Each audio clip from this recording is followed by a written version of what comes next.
Good afternoon, students. In our autocoids topic, the next topic is eicosanoids. What are eicosanoids? Eicosanoids is used, मतलब एक large family है, is represent a large family of endogenous compounds that contain oxygenated, unsaturated 20 carbon fatty acids. आपने ये chemistry में पढ़ा होगा. इकोसाइनाइड्स क्या है? एक लार्ज फैमिली किसकी? एंडोजेनियस कंपाउंड्स की, जिसमें क्या होता है 20 अनसैचुरेटेड कार्बन फैटी एसिड्स होते हैं. इकोस मींस 20, इसलिए 20 कार्बन फैटी एसिड्स होते हैं, इसलिए इस टर्म को बोलते हैं eicosanoids. And it includes prostaglandins, thromboxanes and leukotrienes. जहाँ पे भी हम बात करेंगे इकोसाइनाइड्स की, वहाँ पे ये तीन टर्म आएंगी, prostaglandins, thromboxanes and leukotrienes. Individually भी पूछ सकते हैं, what are prostaglandins and thromboxanes, what are leukotrienes and what are eicosanoids. Eicosanoids मतलब तीनों टर्म्स आपको बताने हैं. Next, historical overview. Historical overview क्या? इकोसाइनाइड्स का. ये थोड़ा इंटरेस्टिंग था, इसलिए लिया कि कैसे हमें इकोसाइनाइड्स, मतलब हम बहुत टाइम से इसका डेवलपमेंट हुआ है, हिस्ट्री है इसकी, तो कैसे इसको मतलब कैसा ये यूज में आया. Eicosanoids are biological active compounds, same from 20 carbon unsaturated fatty acids, among which arachidonic acid is a substrate of particular importance. And the history of eicosanoids, it dates back to the 30s. ये 30 से इसकी history start हुई है. When new biological active compounds were found in human seminal plasma, these prostaglandins were purified and their structures and mechanism biosynthesis in early 60s. मतलब 30 से इसकी history है, मतलब बहुत पुराने से ये चल रहा है. बट क्या हुआ इन 60s, मतलब अर्ली 60s में हमने क्या किया, प्रोस्टाग्लैंडिन्स को प्यूरिफाई किया और उनके स्ट्रक्चर, मैकेनिज्म और बायोसिंथेसिस को डेवलप करवाया. मतलब 60s में जाके वो डेवलप हुई. Other इकोसाइनाइड्स like थ्रोम्बोक्सिन्स, a potent platelet aggregation agents, prostacyclins are the antagonists to thromboxane A2, and these were discovered in 1970s. मतलब in 70s, in 70s these discovered other eicosanoids. 30s में कौन से इकोसाइनाइड्स आए कि हमने जस्ट कहा कि वो हमें ह्यूमन सेमिनल प्लाज्मा से डिस्कवर हुए, हमने डिस्कवर किए 30 में.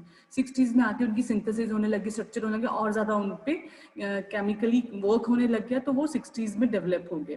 बाकी इकोसाइनाइड्स आए 70. हाँ जी. The inhibitory action of acetyl salicylic acid on eicosanoid synthesis were also uncovered at this time. Next, in 1979, a new metabolic sequence leading to the synthesis of new group of eicosanoids, that is leukotrienes. Leukotrienes कब develop हुआ? In 1979. Then leukotrienes have several biological activities. It includes the mediation of bronchoconstriction and allergic responses. मतलब leukotrienes को हम use, मतलब इसका use क्या होता है, हम इनको करते हैं जब क्या करते हैं, जब हमें एलर्जी होती है, क्या करते हैं, ब्रोंकियल्स को और ब्रोंकिस की कंस्ट्रिक्शन करते हैं. And the eicosanoids is a diverse group of biological active compounds and they arise from arachidonic acid. जो इकोसाइनाइड्स है, मतलब इकोसाइनाइड्स मतलब तीनों, प्रोस्टाग्लैंडिन, थ्रोम्बोक्सिन्स एंड ल्यूकोट्राइन्स. ये क्या है? एक मतलब पूरा साइकिल हम आगे इसकी साइकिल करेंगे, सिंथेसिस करेंगे कि कैसे ये डेवलप हुआ, ये कहाँ से डेवलप होता है, फ्रॉम एराकिडोनिक एसिड से. Are associated with injury, allergic response and platelet aggregation. Next is eicosanoids. Eicosanoids include prostaglandin, thromboxanes and leukotrienes, and other is lipoxins. Lipoxin भी कई बार यूज करते हैं, मोस्टली हम क्या है ये 3 यूज करते हैं, प्रोस्टाग्लैंडिन, थ्रोम्बोक्सिन्स एंड ल्यूकोट्राइन्स. ये इनका पाथवे देखो, एराकिडोनिक एसिड से हमने कहा कि हमें डेवलप होता है जो हमारे इकोसाइनोइड्स हैं, मीन्स हमारे प्रोस्टाग्लैंडिन, थ्रोम्बोक्सिन्स एंड ल्यूकोट्राइन्स. ये डायग्राम में दिख रहा है कि मतलब ज़्यादा जो इसका जो पाथवे है ये स्टार्ट होता है कहाँ से, एराकिडोनिक एसिड से. ये कंपाउंड एराकिडोनिक एसिड जो है वहाँ से ये पाथवे स्टार्ट होता है. उसके बाद क्या होता है, ये कैटालाइज हो जाता है. ये जो स्ट्रक्चर दिख रहा है दैट इज ये जो स्ट्रक्चर दिख रहा है ना, ए मीन्स एराकिडोनिक एसिड. और ये क्या होता है, कैटालाइज होता है बाद में. ये दिख रहा है हमें P450 से. P450 की कैटालाइजेशन के बाद क्या होता है, ये प्रोड्यूस करते हैं इपोक्साइड्स. इपोक्साइड्स मीन्स वो जो कॉक्स इनहिबिटर प्रोड्यूस करते हैं, ठीक है। साइट P450 कैटालाइजेशन के बाद की इपोक्साइड्स प्रोड्यूस करते हैं। इपोक्साइड्स क्या करते हैं, कॉक्स इनहिबिटर्स की COX साइक्लोऑक्सीजनेज की को डेवलप करते हैं, जो क्या करते हैं साइक्लोऑक्स, देखो दो तरह से है, हम कह रहे हैं एरेकिडोनिक एसिड का क्या होता है, कैटालाइजेशन होता है। वो क्या करेंगे, लॉक्स बनाएंगे एंड कॉक्स बनाएंगे। लॉक्स मीन्स लाइपोऑक्सीजनेज बनाएंगे, कॉक्स मीन्स साइक्लोऑक्सीजनेज बनाएंगे। ये दोनों अलग अलग क्यों है, क्योंकि हमारे जितने भी इकोसाइनॉइड्स हैं वो पर्टिकुलरली मतलब इसकी साइटोक्रोम की P450 की कैटालाइजेशन से होता है। यहाँ वो लॉक्स इनहिबिटर्स बनाएंगे या कॉक्स इनहिबिटर्स बनाएंगे। तो जितने भी कॉक्स इनहिबिटर्स हैं वो क्या बनाते हैं, मतलब क्या प्रोड्यूस करते हैं, प्रोस्टाग्लैंडिन्स एंड थ्रोम्बोक्सिन्स। और जो हमारे लॉक्स इनहिबिटर्स हैं मीन्स इनहिबिटर्स भी मीन्स लॉक्स जो हैं लाइपोऑक्सीजिनेज हैं, वो क्या प्रोड्यूस करते हैं, ल्यूकोट्राइन्स, ठीक है। मतलब cyclooxygenase COX produced, thromboxane and prostaglandins, ये 2 पार्ट्स में डिवाइड कर दिया, प्रोस्टाग्लैंडिन्स एंड थ्रोम्बोक्सिन एक side and LOX produces leukotrienes. यही चीज है जो पीछे लिखी हुई है।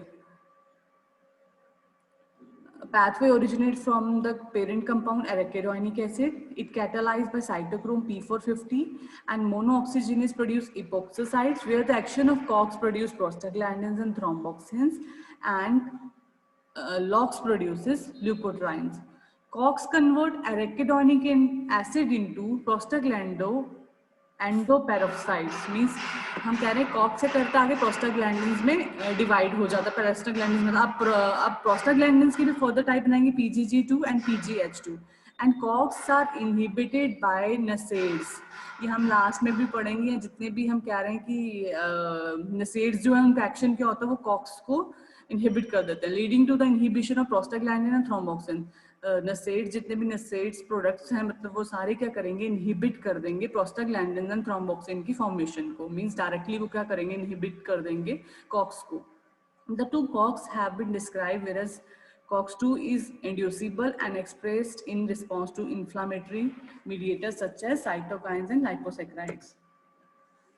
Primary function of eicosanoids. Eicosanoid function is diverse physiological systems and pathological processes like use in mounting and inhibiting inflammation, use in allergy, fever and other immune responses. It regulates the abortion of pregnancy and normal childbirth, contributing to the perception of pain.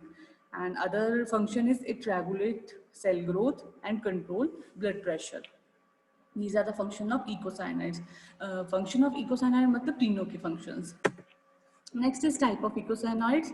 Various eicosanoids are produced in different cells, typed by different synthesis pathway, and have different target cell and biological actions. ये क्यों बोल रहे हैं कि उनकी synthesis different होगी, target cell different होंगे, biological action different होंगे, क्योंकि हमने जब इनकी back में मतलब eicosanoids जब एराकिडोनिक एसिड की सिंथेसिस की बात करी, जहाँ पे हम प्रोस्टाग्लैंडिन, थ्रोम्बोक्सिन, ल्यूकोट्राइन की सिंथेसिस की बात कर रहे थे, वो जो दोनों थे वो अलग अलग तरह से प्रोड्यूस हो रहे थे, तो इसलिए उनका जितना भी पैथवे होगा और टारगेटेड सेल्स होंगे और बायोलॉजिकल सेल्स भी डिफरेंट होंगे।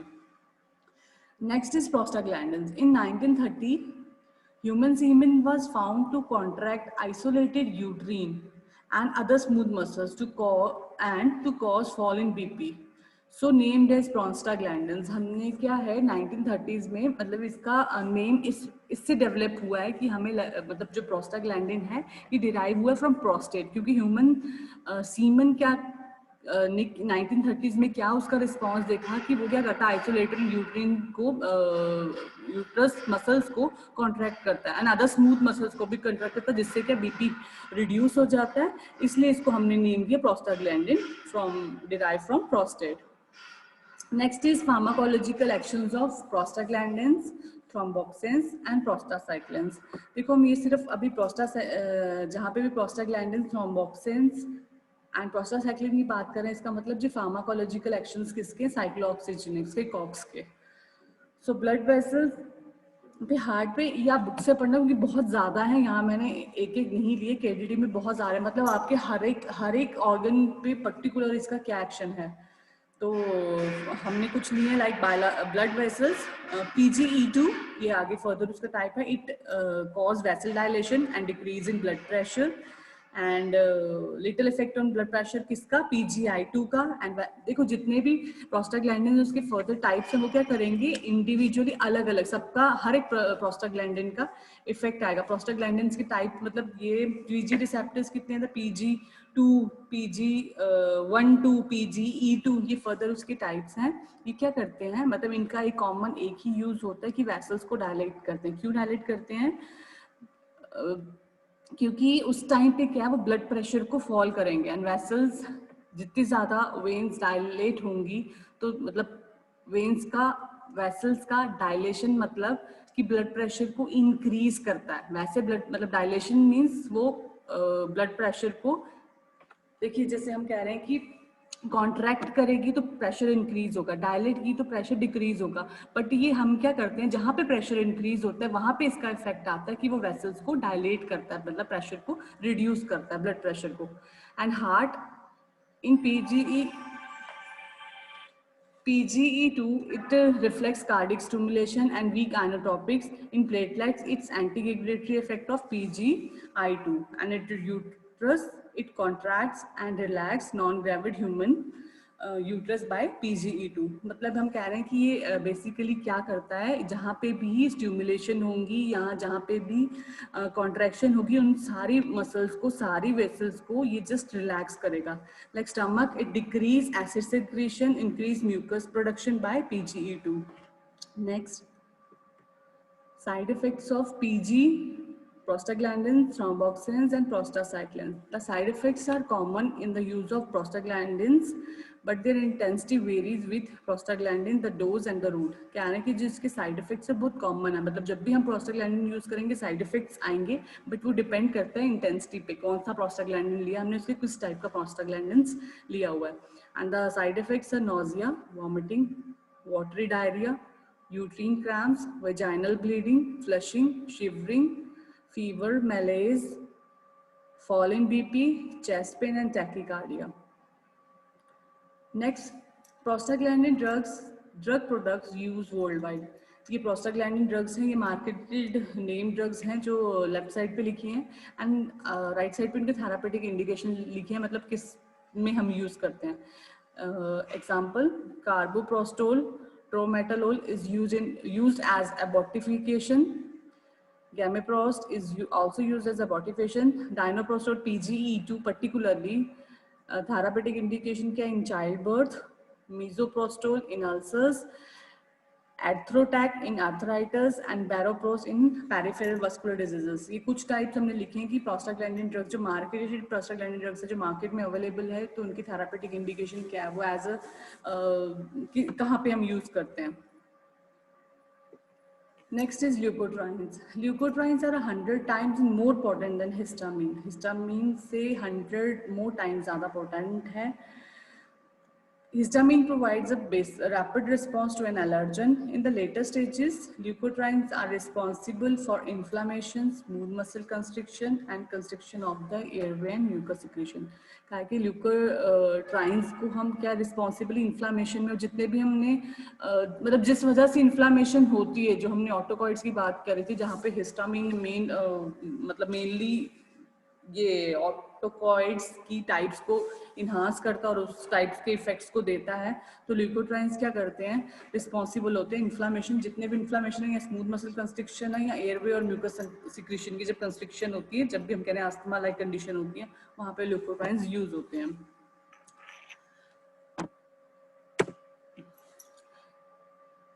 Next and last slide is anti-inflammatory drugs inhibit eicosanoid synthesis. जितने भी हम NSAIDs drugs लेते हैं, जितने भी हम NSAIDs लेते हैं, वो क्या करते हैं, इनहिबिट इकोसाइनॉइड सिंथेसिस, इकोसाइनॉइड्स की सिंथेसिस को इनहिबिट करते हैं. मतलब इनकी वजह से जितना भी इफेक्ट आता है, मतलब जो भी हमने कहा कि जहाँ जहाँ ये प्राइमरली यूज होते हैं उनके इफेक्ट्स को इनहिबिट करते हैं. ठीक है, वो डायरेक्टली क्या करेंगे, जस्ट हमने कहा जब एराकिडोनिक एसिड्स के बाद जब पी साइटोक्रोम की कैटालाइजेशन होती है, वहाँ पे जाके उसको वो ब्लॉक कर देंगे, कॉक्स इनहिबिटर्स को ब्लॉक कर देंगे, तो हमारे पास प्रोस्टाग्लैंडिन थ्रोम्बोक्सिन की फॉर्मेशन नहीं होगी. एंड स्टेरॉइड्स अगर पहले ही मतलब जहाँ पे मेम्ब्रेन लिपिड्स फॉर्मेशन हुई है वहाँ पे अगर फॉस्फोलिपिड्स पे जाके वो उस पर वर्क करेंगे तो अरेकिडोनिक एसिड फिर से प्रोड्यूस नहीं होगा। अरेकिडोनिक प्रोड्यूस नहीं होगा तो हम कहेंगे हमारे साइक्लोऑक्सीजन एंड लाइपो ऑक्सीजनेस की कैटालाइजेशन नहीं होगी। कैटालाइजेशन नहीं होगी तो ना तो पीजीज बनेंगे या टीएक्स या ना एलटी बनेंगे। तो जितना भी एंटी इंफ्लामेटरी ड्रग्स है, एंटी इंफ्लामेटरी ड्रग्स वो क्या करेंगे, इनहिबिट करते हैं इकोसाइनॉइड सिंथेसिस। देखो ये बहुत बेसिक है, जब भी हम क्यों अगर हम जितने भी एलर्जी के लिए दवाइयाँ लेते हैं वो सारे क्या करते हैं, उसी इन्फ्लामेशन को ही इनहिबिट करते हैं। उसी इन्फ्लामेशन को इनहिबिट करने का मतलब जो जितना भी इकोसाइनॉइड्स है, तीनों टाइप्स में से जिसकी भी वजह से एलर्जी हो रही है, अदर रिस्पॉन्सेज आ रहे हैं, एबॉर्टिफिकेशन हो रही है, वो सारे उसको इनहिबिट करेंगे। तो मतलब इकोसाइनाइड्स की सिंथेसिस को इनहिबिट करना मीन ज़्यादा यूज है किसका, कि जितने भी हमारे एलर्जेंस और इन्फ्लामेटरी रिस्पॉन्सेज या अदर रिस्पॉन्सेज आ रहे हैं जहाँ पे हम कह रहे हैं कंस्ट्रिक्शंस हो रही हैं वेसल्स की, वहाँ पे जाके इसको इनहिबिट करते हैं और ब्लॉक करते हैं, तो जिससे इनका रिस्पॉन्स नहीं आएगा। ये छोटा ही था ये टॉपिक, क्योंकि ये कंटिन्यूशन में चल रहा है।